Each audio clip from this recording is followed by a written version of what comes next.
Does anyone here use Bourbon? It's a social network that you can sort of check in on places. It's kind of like Foursquare, but you can add photos of where you are, and then you could put filters on top of these photos that make you look like a good photographer. No, of course not. That's because Bourbon became Instagram.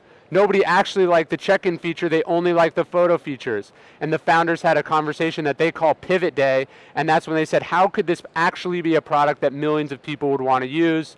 They rebrand as Instagram, they only become a photo sharing app. They sell to Facebook about a year later for a little over $1 billion, and they have only 12 employees at the time. So you could argue that all the successful marketing that Instagram did after this is secondary to the fact that they pivoted and became Instagram, right? Mark Andreessen, who's actually an investor in Bourbon, the earliest version of the idea, is saying, look, you've got to do whatever is required to get to product market fit, even things you're deeply uncomfortable with, even things that challenge your very idea itself.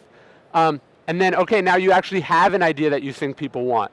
Well, the tendency as a marketer is to want the biggest launch humanly possible, right? We want all our products to launch sort of like a blockbuster movie. We want to have a fancy premiere party.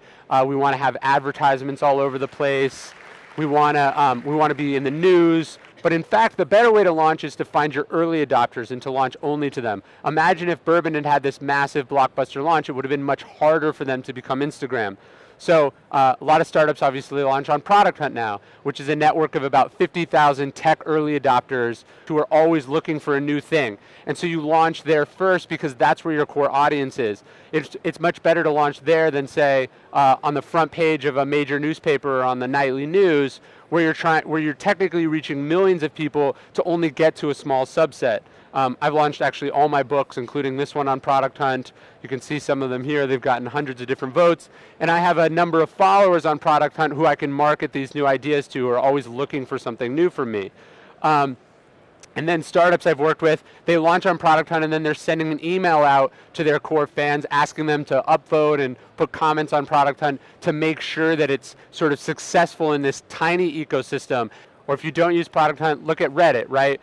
This is just a screenshot from about a month ago. You can see there's 789,000 different communities inside Reddit alone. Something like 600 are added every single day.